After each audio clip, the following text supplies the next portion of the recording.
A.W. Recently, I found a paper in my family's house with a long quote from LRH on it. Quote, in Scientology, you are dealing with a specialized group, specially selected. Actually, these people are all pre-selected out of the races on Earth today. It isn't a cross-selection of the population at all.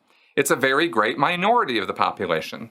As these people move up to more advanced levels of training, a further selection takes place. Their confront, their persistence come up. Just look at the things that are required of one of these people. Look at the things that have been required of you in actual fact, as sticking with it despite the disappointments and upsets and trouble you've had. If you don't think that's a process of pre-selection, you should take a look at it someday. Just going on being in Scientology is a process of pre-selection. It has its rewards, but it also has its liabilities, and those that have survived this particular process have simply demonstrated the fact that they will obviously someday make OT. End quote. The Relationship of Training to OT, lecture of November 7th, 1963. Is Hubbard implying that Scientologists are pre-selected by a higher power? I know they don't believe in God, but my family believes in a higher power of some kind. And if that's what he's saying, was I not meant to be a Scientologist? And wouldn't the logic there be that people who aren't Scientologists or those who leave aren't supposed to be? Additionally, the section with disappointments, upsets, and trouble is pretty interesting. It would seem as though being dissatisfied with Scientology is built into the core of the religion. I'd love to hear your thoughts on this.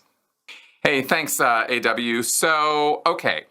First off, no, I don't think that there's a higher power involved. I think what Hubbard is saying here when he says, if you don't think that's a process of pre-selection, you should take a look at it someday. He's talking about the travails, the gauntlet you have to run.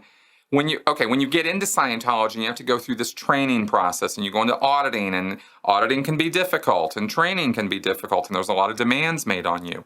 I did a whole long podcast about some of the nonsense that goes on in the training. It's not just a matter of showing up, reading some books, and going home and thinking about it. They are all over you, and you have all kinds of little tests along the way that you have to pass in order to sort of gain and prove you're a loyal Scientologist, right? To gain status in Scientology.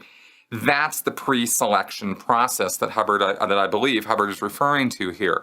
That if you can make it through all of the nonsense that they throw at you, all the difficulties and stuff, then that is proof that you are one of the good guys. You're one of the ones who's meant to be on board. You deserve to be in our in-group. And those who can't cut the mustard, so to speak, well, they're out of here, right? They didn't make it. They didn't make the grade, and so, to hell with them.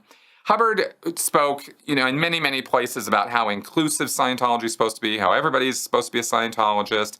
Miscavige, I don't know if Hubbard ever said this, but Miscavige has said that everybody's a Scientologist, they just don't know it yet.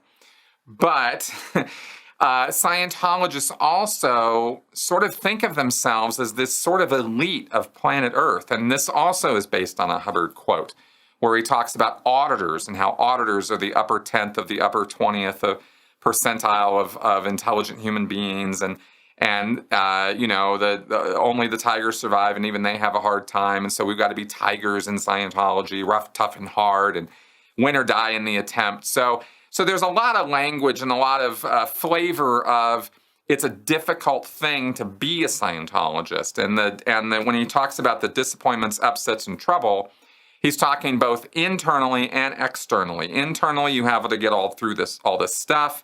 And it can be rough, and sometimes people have a bad session, or they have a bad training session, or they just get fed up with some part of the organization screwing around with them, and they just go. They blow. They take off. They're done. They don't want to do it. They don't want to deal with it anymore. They don't want to hear about it. And, of course, like any group, especially, with all the in-group folks, if you take off or leave, then you are reviled and ridiculed and thought less of.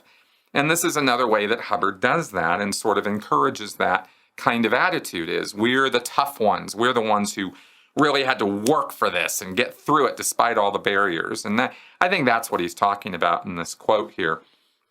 Hubbard was not into fate, kismet, higher power selection, anything like that. He ridiculed that kind of thing all the time. So, yeah, I think that addresses your question here. So thank you very much for asking that, and I hope that all made sense.